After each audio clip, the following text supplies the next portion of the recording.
Hello everyone, I hope that you all are fit and fine, and let me tell you that I am completely fine as well.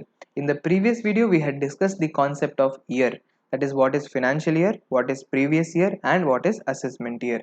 We also discussed two special topics, and that is undisclosed sources of income, and we also saw what are the 5 cases where the income of the previous year is taxed in the previous year itself. That is the cases where previous year equal to assessment year. Now, let us come back to the section of levy. Section 4 of the Income Tax Act 1961 speaks about levy. What is levy? Applicability. Income tax is applicable on the total income of previous year of every person. We saw the income concept, we saw the year concept.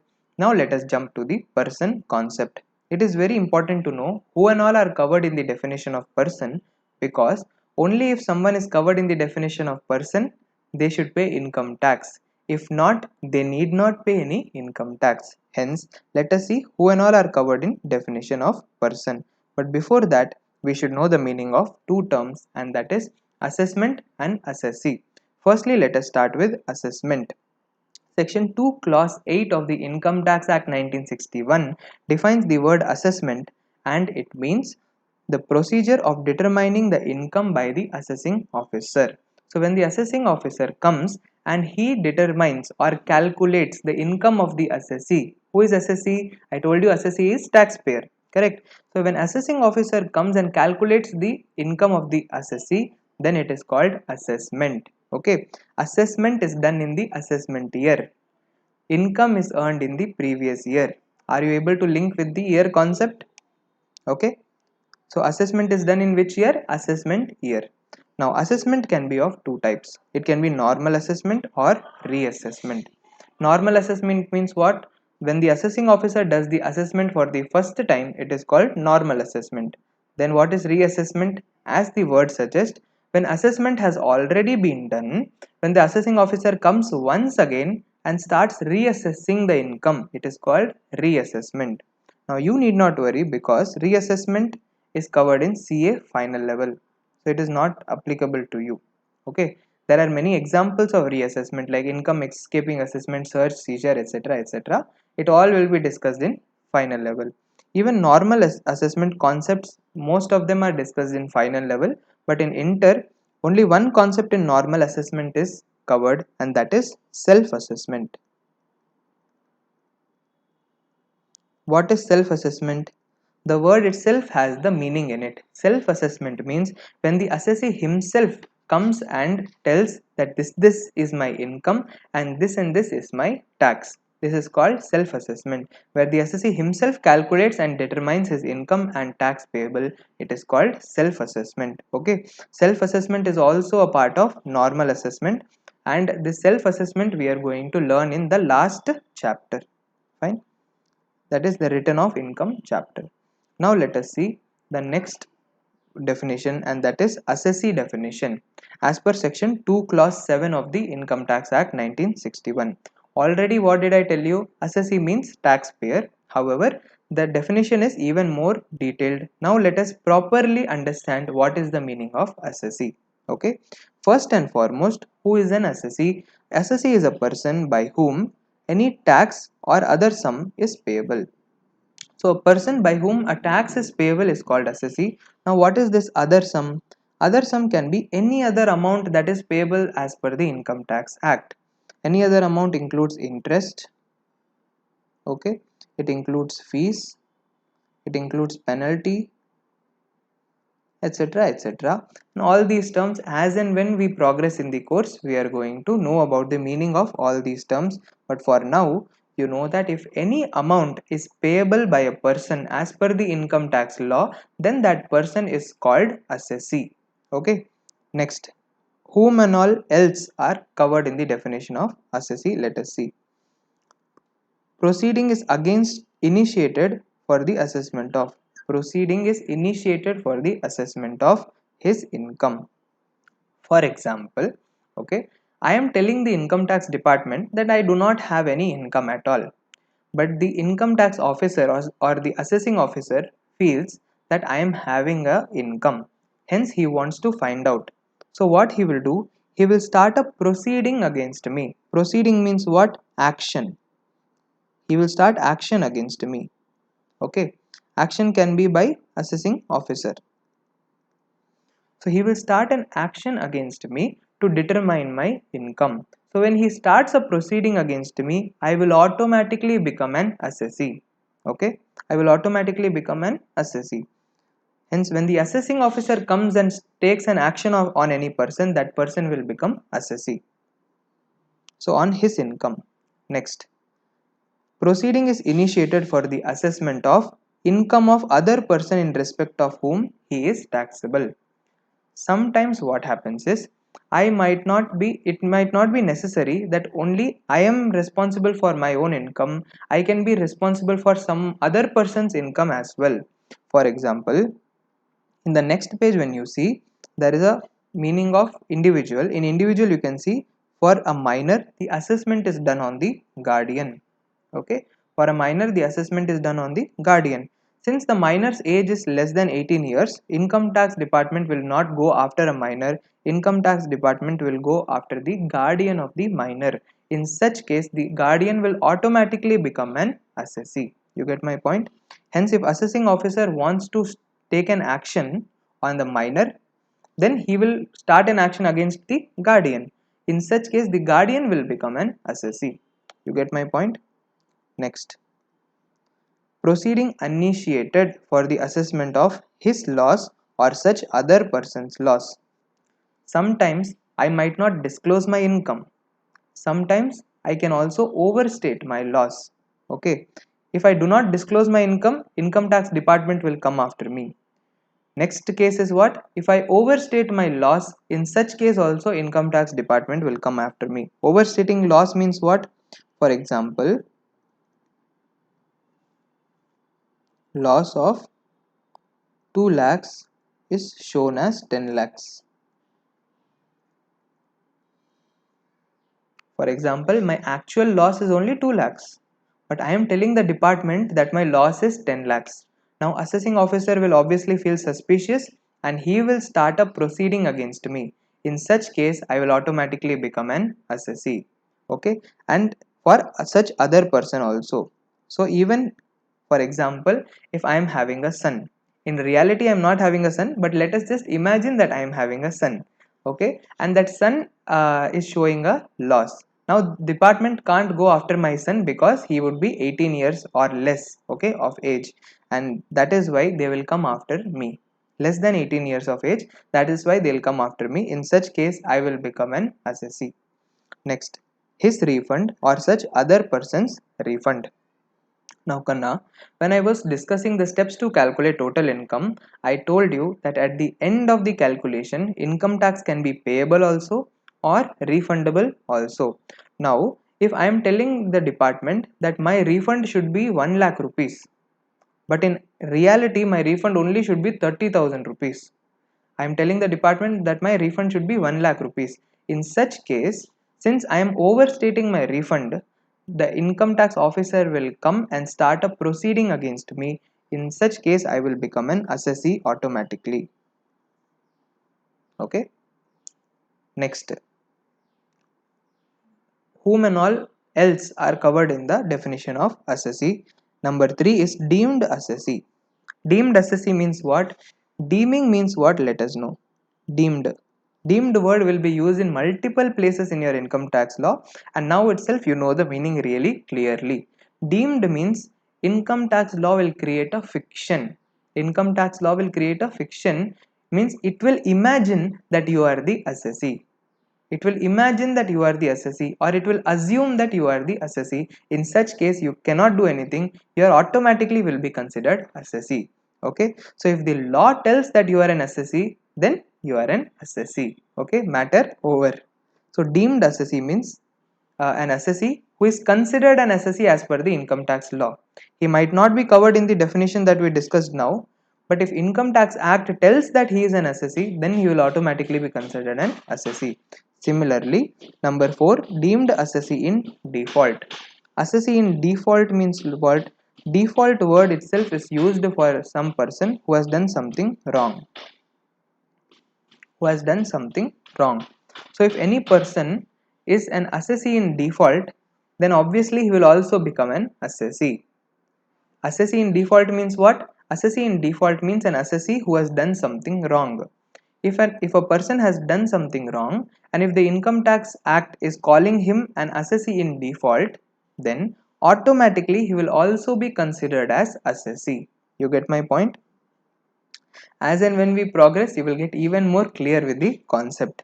I hope, but you are able to understand it exactly right now also. Who and all are covered in the definition of assessee? Once again, let us see. Very, very important. Number one, any person by whom any tax or any other amount is payable as per the income tax law will be called an assessee. Number two, if the assessing officer has initiated the proceedings for the assessment on any person for his income or for the income of any other person for whom he is responsible, or his loss or such other person's loss, or his refund or such other person's refund. In such case, he will be called an assessee. Next, deemed assessee will be called an assessee. Deemed assessee in default will be called an assessee. Okay. Hence, all these type of people are covered in the definition of assessee. Fine. Next, now let us come to the definition of person. Very, very important definition. Section 2, clause 31 of the Income Tax Act 1961 defines person, and person includes seven items. Seven items. Number 1, individual. Number 2, Hindu undivided family or HUF. Number 3, firm including LLP. It means partnership firm and limited liability partnership. Then number 4, company. Number 5, AOP-BOI. AOP-BOI means association of person and body of individuals. We will see the meaning later on. Then local authority, and then artificial juridical person, or you may call it AJP. Okay, artificial juridical person. So there are 7 items included in the definition of person. Hence, that is why I told you before itself that person does not only mean individual, it is a very wider definition where so many other type of bodies are also included in the definition of person. Why are so many type of bodies included? Because only if someone is included in the definition of person, then only they have to pay any income tax. Okay, so it is very, very important to include as many people as possible. Fine. Now let us come to the first type of person, and that is individual. Individual only we can understand in the most easiest manner. It means natural people. Human beings are individuals. So every single human being is considered a person. No one can escape. Okay. However, if an individual is a minor, then I already told you the assessment will be done on whom? Assessment will be done on guardian. Fine. Next, if an individual is of unsound mind. Unsound mind means what? Lunatic. Lunatic. Or a person who is mentally unstable. Mentally unstable means what? The person is not stable enough to take any wise or sound decisions.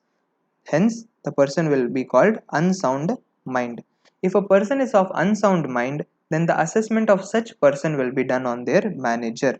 Okay, the person who are managing them. Next, if a person is deceased.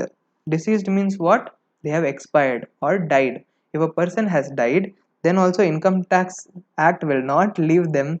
The assessment of their income will be done on their legal representative. Okay, assessment will be done on legal representative. So this was the meaning of individual, and 3 cases where assessment of an individual is done in some other person's hands. Okay, next let us come to HUF. What is the full form of HUF, Kanna? Full form of HUF is Hindu Undivided Family.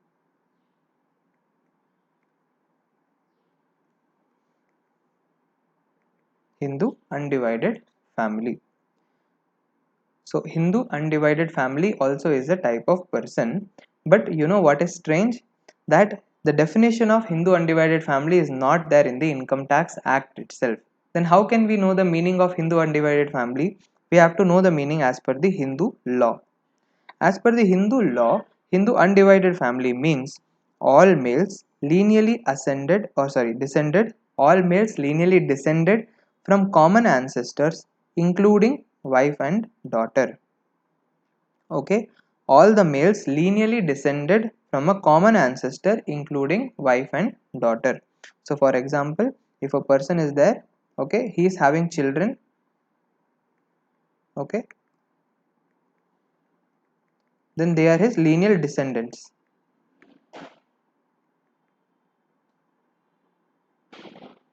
Lineal descendant. In such case, all the three of them will can form a HUF. All the three of them can form a HUF. However, only certain religions, the people who follow certain religions can form HUF because Hindu law only covers certain religions. What are they? Hinduism, Jainism, Buddhism and Sikhism. So Hindus, Jains, Buddhists and Sikhs can form a Hindu undivided family, but the people who are following other religions cannot form Hindu undivided family.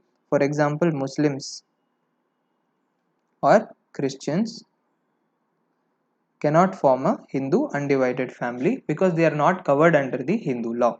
Fine. Okay. Now let us see who and all are the parts of HUF. Who and all are the parts of HUF? Number 1, Karta. The head of the Hindu undivided family will be called Karta. The head of the Hindu undivided family is called Karta. Karta is the person who manages the Hindu undivided family because he will be the head of the family. Next, member and co-partners. Members means whom? All the members of the Hindu undivided family will be called members. Okay. Then who are co-partners? Co-partners are the members of the Hindu undivided family who are also having the right to partition or right to property of the family. They are having the right in the property of the family. Then what about members? Do members do not have any rights? Answer is no. Members will not have any right to the property, okay, family property. However, they are having the right of expenses. Expenses of the family. Expenses means what? For the family, for example, the family incurs expenses like food, okay, for their day-to-day life, or clothes, etc. So the members can take the benefit of the expenses of the Hindu undivided family. However, only the co-partners will have the right to the property. Fine. Earlier, daughters could not be co-partners in a Hindu undivided family, only the son could be co-partner. However, from 6th of September 2005, daughters can also be co-partners in the Hindu undivided family. However, wife and daughter-in-law cannot be co-partners. Daughter can be co-partner, but wife and daughter-in-law will not be co-partners. Why will they not be co-partners? Because they will be co-partners in their father's property.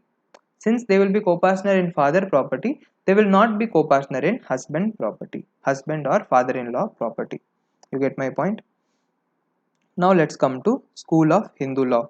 So there are two types of HUFs, Hindu undivided family. One type is the type who are following the Dayabhaga school of Hindu law, and the second type is the type who are following the Mitakshara school of Hindu law. All this I think we have already studied when in class 12 we are revising all these concepts. So Dayabhaga school of Hindu law is actually more prevalent in West Bengal and Assam. So mostly the Hindu undivided families living in West Bengal and Assam follow the Dayabhaga school of thought, and in the remaining part of India they follow Mitakshara school of Hindu law.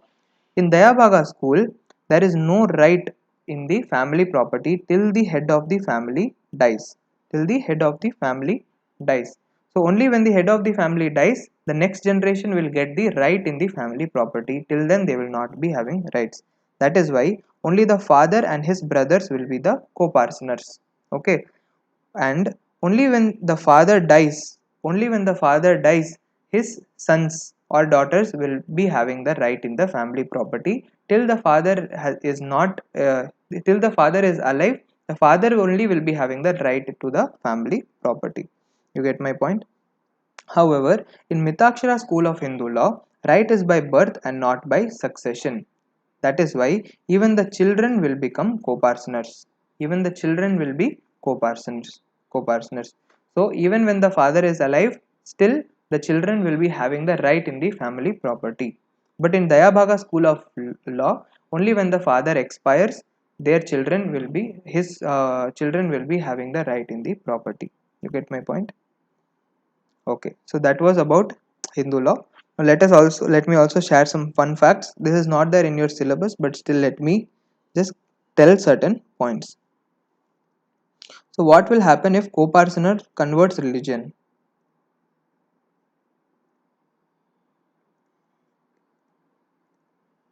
If co-parsoner converts then religion, then he will be considered out of HUF.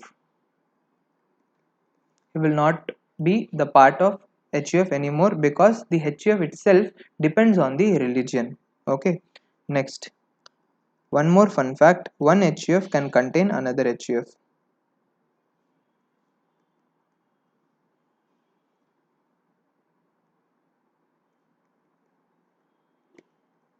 One HUF can include another HUF. So for example, father has two sons. Okay. Now two sons get married, father and mother. Okay. Now two sons get married and now they are having children.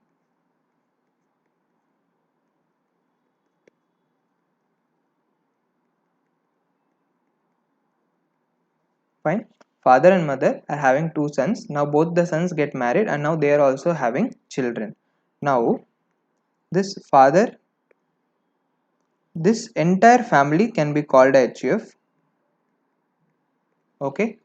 Now this family can be called another HUF and this family can be called another HUF.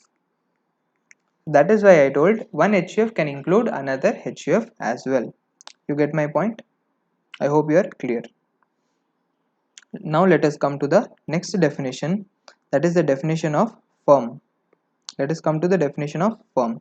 Section 2 clause 23 contains the definition of firm, okay, and it just tells that firm includes LLP. Firm includes LLP and a minor will be considered a partner if the minor is admitted for the benefits of the partnership firm. Only this much is given in the definition of partnership firm. The full meaning is not given in the Income Tax Act. So where should we go for the full meaning? Answer is obvious that for a definition of partnership firm, we will refer the Partnership Act 1932, and for definition of limited liability partnership, LLP means what? Limited liability partnership.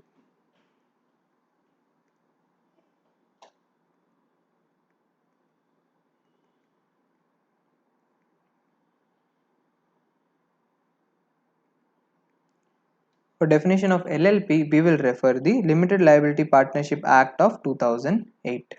So Income Tax Act does not contain the meaning of firm.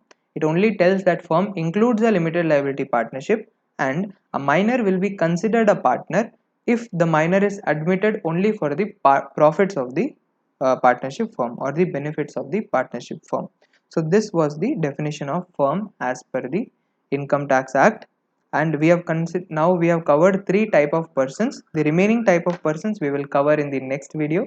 So see you in the next one, dear. Till then, take care. Bye bye.